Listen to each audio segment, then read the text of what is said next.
Nos dijeron que la espiritualidad tenía que verse de cierta forma, pero para muchos se volvió tradición, compromiso, una obligación desconectada de la realidad, una carrera que los dejó vacíos.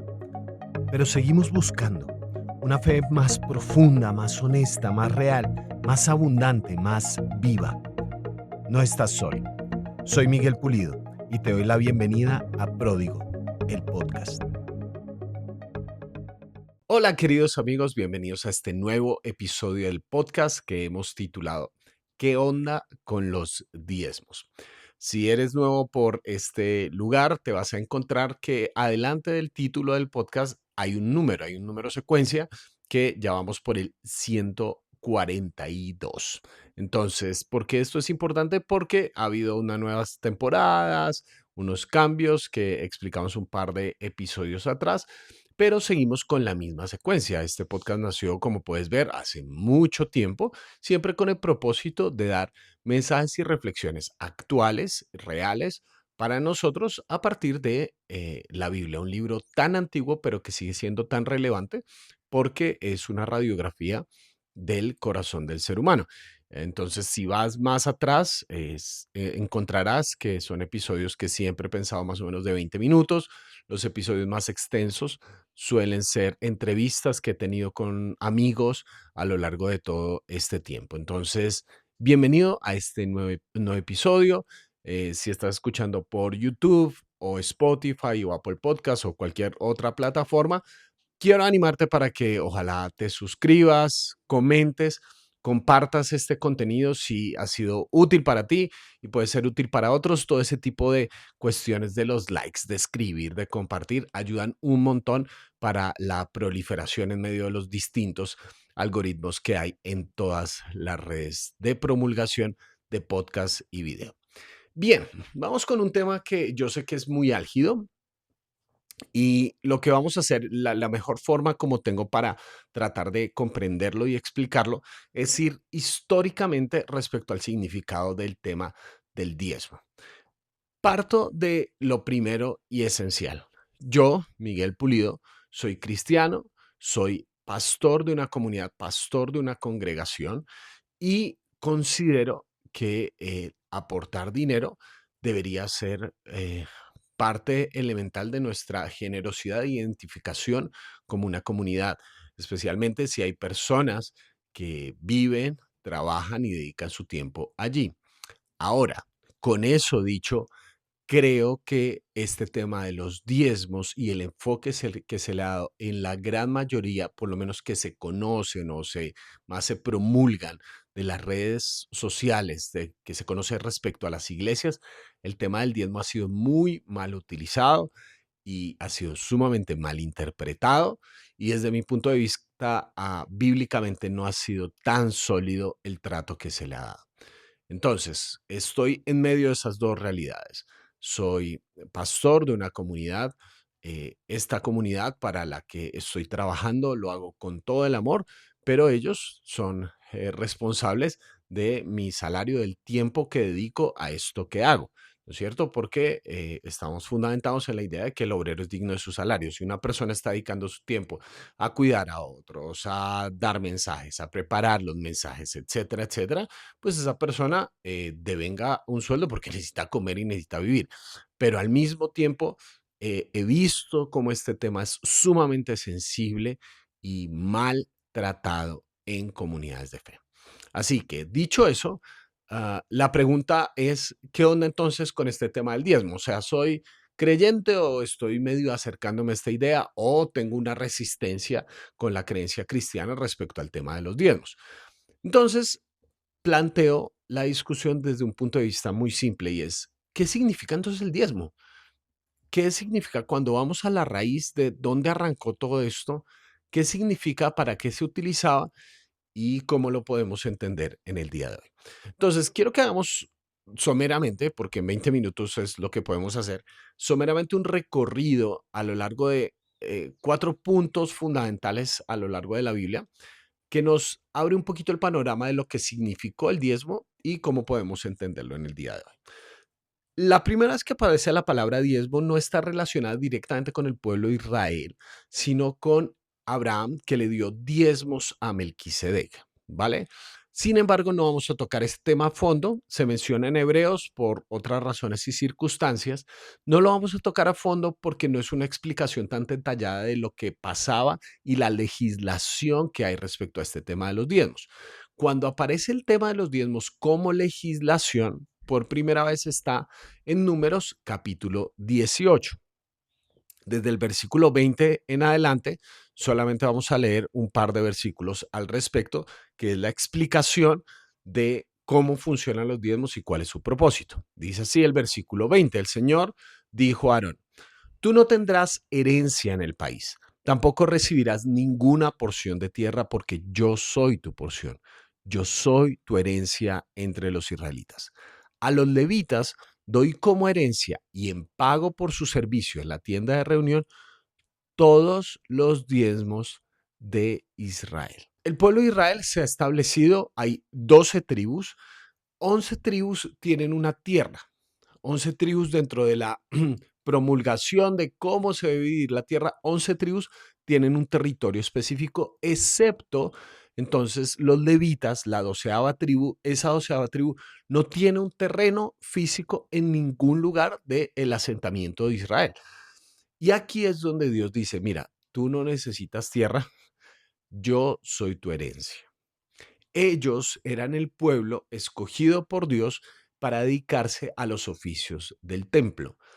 Los levitas eran las personas que cuidaban que estuvieran las velas de la menorá encendida, cuidaba que estuvieran bien los panes de la propiciación, eran las personas que hacían los cantos, las personas que dirigían los rituales, porque los sacerdotes eran de los levitas. No todos los levitas eran sacerdotes, pero todos los sacerdotes tenían que ser levitas. De ahí estaba el sumo sacerdote, que en el caso de Números, el primero de ellos fue Aarón. Entonces, tenemos esta explicación de que no tienes división de tierra, yo voy a hacer tu porción. Sin embargo, al pueblo, al resto de la nación de Israel, vamos a darle una norma, y es que estas personas se están dedicando al tabernáculo, posteriormente el templo, están dedicando su vida a este servicio. Hay otras tribus que se dedicaron a otros oficios. Algunos, no sé, fueron agrícolas, otros fueron más del cuidado de ovejas o el cuidado de bueyes, yo qué sé. Otros trabajaron la tierra, mil cosas que pudieron haber pasado. Pero los levitas, este pueblo, esta nación, todos los descendientes iban a dedicarse exclusivamente a este tema del templo. Entonces, si haces una cuenta muy sencilla, aquí se ve el valor que Dios le da a ese servicio. ¿Por qué? Porque si tenemos 11 tribus y cada una da un 10%, quiere decir que este pueblo, los levitas tendrían un 110%, es decir, tendrían más. Numéricamente hablaríamos de que tendrían aún más, como un reflejo de decir, ¿saben qué? Su trabajo para Dios no es en vano. Y como pueblo nosotros valoramos ese trabajo que ustedes hacen. Entendemos que su sustento proviene de lo que nosotros podemos otorgarles. ¿Por qué? Porque ustedes están a cargo de los elementos de índole espiritual, religioso, del bienestar de la comunidad. Ahí arranca la norma del diezmo. El diezmo es una norma y algo que tienen que cumplir los israelitas como parte del pacto y del pueblo de Dios. Incluso ustedes pueden leer más adelante en Números capítulo 18, se le dan diezmo de los diezmos al que era el sumo sacerdote. Es decir, los mismos levitas de estos bienestares que devengaban, de eventualmente este dinero, estos bienes que devengaban, una décima parte de eso lo daban al sumo sacerdote. El principio entonces del diezmo es el sostenimiento, la manutención de aquellas personas que se estaban dedicando específicamente a este servicio. Y era una manera como Dios le está diciendo al pueblo, pues yo cuido de ellos, yo soy la porción y a través de ustedes voy a sustentar a esas personas que se dedican a eso. Bien, hasta ahí vamos bien. Avanza la historia y pasan un montón de cosas, el pueblo se divide, después el pueblo queda exiliado, después regresan. Y cuando se habla de este tema de los diezmos, normalmente uno de los sitios a los que más acudimos a los que más se acude es Malaquías capítulo 3, donde Dios dice lo siguiente. En Malaquías capítulo 3, 8. ¿Acaso roba el ser humano a Dios? Ustedes me están robando. Y todavía preguntan, ¿en qué te robamos? En los diezmos y en las ofrendas. Ustedes, la nación entera, están bajo gran maldición, pues es a mí a quien han robado. Traigan íntegro el diezmo a la tesorería del templo. Así habrá alimento en mi casa. Pruébenme en esto, dice el Señor de los ejércitos, y vean si no abro las compuertas del cielo y derramo sobre ustedes bendición hasta que sobreabunde. Si deseas conocer más el trabajo de Miguel, puedes ingresar a www.pulidomiguel.co o buscarlo en todas las redes sociales como Pulido Miguel 1. También puedes apoyarlo al hacerte parte de la comunidad de www.patreon.com/pulidomiguel. Ahora sigamos con el cierre de este episodio. Es la única vez que tenemos en la Biblia la invitación de Dios a probarlo. Ahora, creo que ha sido muy mal interpretado esto, porque por lo general lo leemos como, mira, es la única vez en la Biblia donde aparece esto, entonces es algo tan importante y tan serio que podríamos hacerlo, probar a Dios. Mm, Cuando se habla de esto de los diezmos en la mayoría de congregaciones y comunidades, entonces normalmente pasa adelante una persona contando un testimonio más o menos de este tipo. Yo estaba mal, mi vida iba mal, iba terrible, en mis negocios no fructificaba nada y llegué a los pies del Señor y escuché este tema del diezmo. Y entonces yo en mi necesidad decidí dar el 10% y ahora Dios me bendijo con grandes cantidades de dinero, ahora tengo muchos negocios, etcétera, etcétera. Entonces, en el fondo, la gente dice, pues eso es un buen negocio, porque si yo doy un 10% y me dan un 1000%, pues qué mejor. Y entonces acudimos a ese texto, porque Dios dice que va a abrir las puertas de los cielos y todo. Tenemos que ser muy cuidadosos porque en la misma ley, en Deuteronomio, Dios le dice al pueblo, no tienten al Señor su Dios. Cita que menciona a Jesús en la tentación del desierto, no prueben a Dios. La palabra es exactamente la misma, nasá. No tienten, no prueben a Dios, no pongas a prueba al Señor tu Dios. ¿Probar qué es? Es intentar saber con demostraciones fehacientes que alguien es digno de confianza. Es decir, yo no confío suficiente en esa persona, no confío en suficiente en la palabra de esa persona, que necesito pruebas para creer en él. Ahora, Dios está diciéndole esto al pueblo en Malaquías. Y es muy importante que leamos todo Malaquías completo y no solamente nos mencionemos este versículo 10, que es el que normalmente no sabemos de memoria. Y es que Dios está hablando contra un pueblo que es sumamente orgulloso y tienen una religiosidad donde le están trayendo a Dios las miserias, donde Dios les está diciendo, me traen animales cojos, me traen aquí animales como si yo fuera cualquier cosa. Ah, y Dios está retando al pueblo como diciendo, eh, ustedes me están menospreciando a tal punto que entonces, si ya van a menospreciarme de todas maneras, pues hagan lo que les dije que no hicieran. Háganlo a ver qué pasa. O sea, ustedes ponen en duda mi fidelidad, pero están haciendo y obedeciendo los mandatos selectivamente.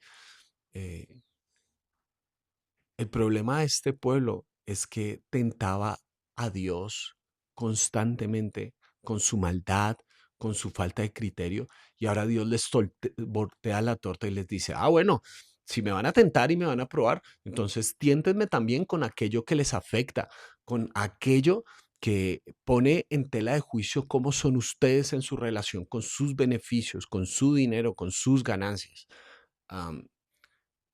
En Malaquías uno ve la imagen de un Dios que está luchando contra un pueblo que constantemente le ha dado la espalda y Dios ha tenido misericordia de no destruirlos plenamente y aún así el pueblo sigue constantemente dándole la espalda a Dios. Entonces, este probar a Dios respecto al tema de los diezmos no es una moneda de cambio para que entonces ahora nosotros digamos, bueno, hagamos un buen negocio, le damos un porcentaje a Dios y Él nos tiene que dar más. No, Dios no tiene que hacer absolutamente nada de eso. Ahora, es importante que recordemos que esto está dentro del marco legal de los levitas y cómo funcionaba el pueblo de Israel en la antigüedad. Malaquías es el último libro que nosotros tenemos en el Antiguo Testamento.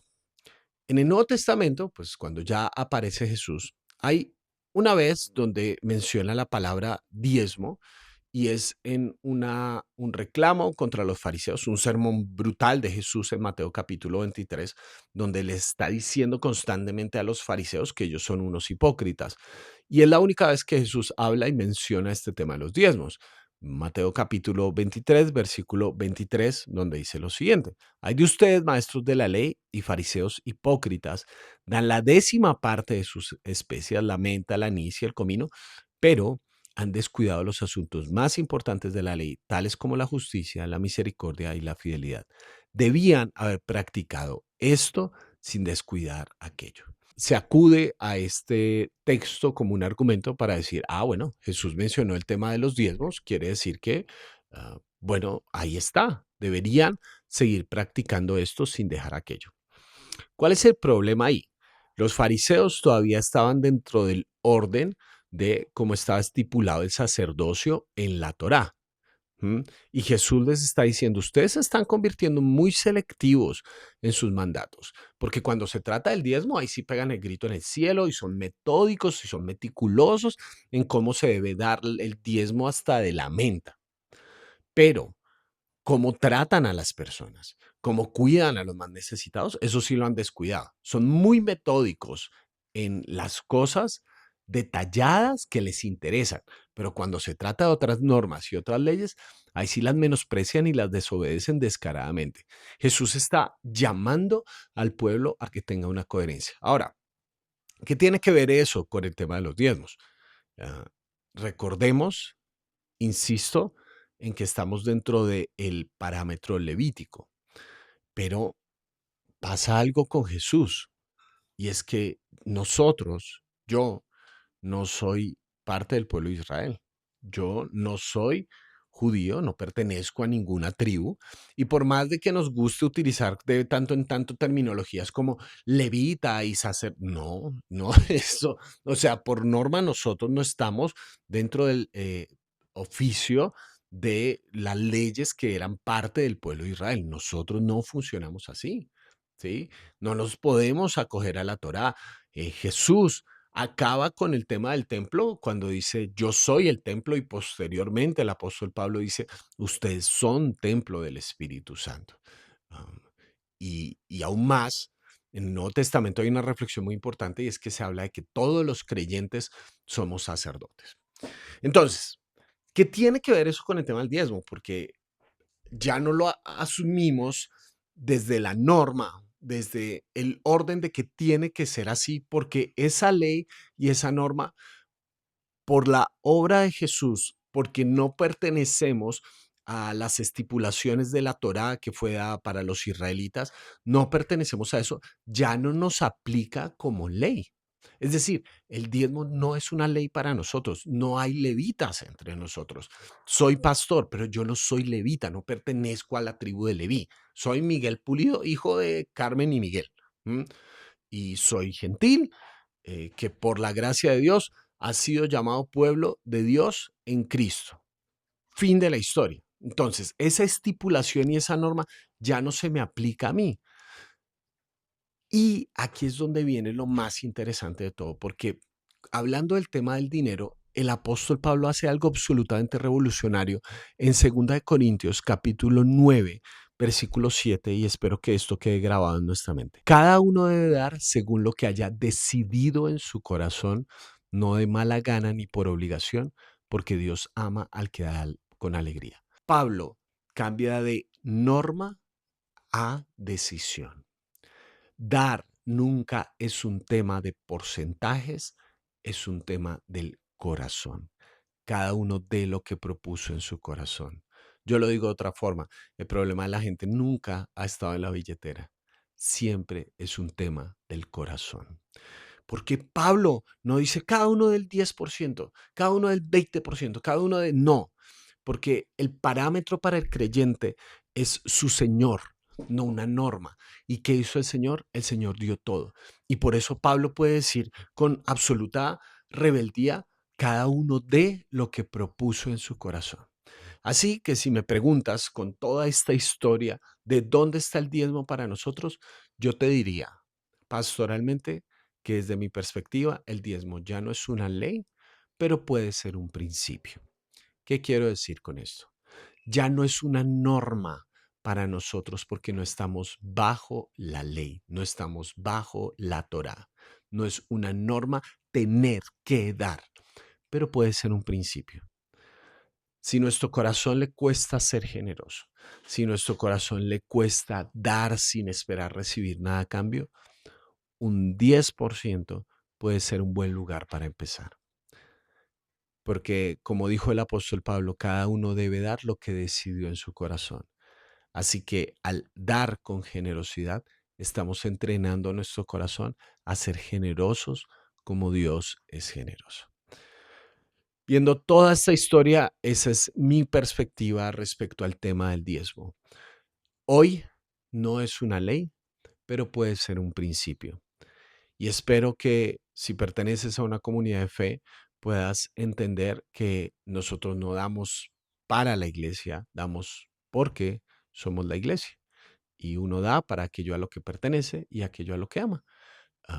Que el diezmo no es ni debería ser para que unas pocas personas se enriquezcan, ni mucho menos. El obrero es digno de su salario, pero no estamos llamados a enriquecernos a partir de la fe. Ese no es nuestra vocación, no es nuestro llamado.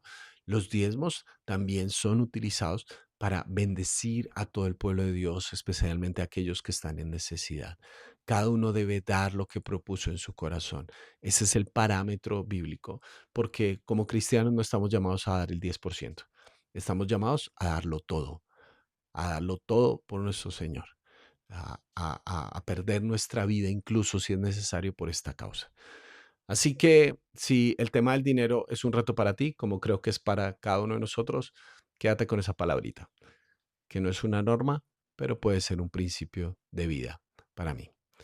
Cuéntame, ¿qué opinas de este tema? Que sé que es sumamente álgido, pero ya hicimos un vuelo por lo que puede significar y significó en su momento. Y espero que se generen buenos pensamientos respecto a un tema que es vital, esencial y que necesitamos interpretar a la luz de Jesús. Nos escuchamos en un próximo episodio y como siempre te mando un gran abrazo. Gracias por escuchar este episodio. Te invitamos a que te suscribas, hagas tu reseña y compartas este material con otras personas que les pueda ser útil. Nos escuchamos en la próxima entrega.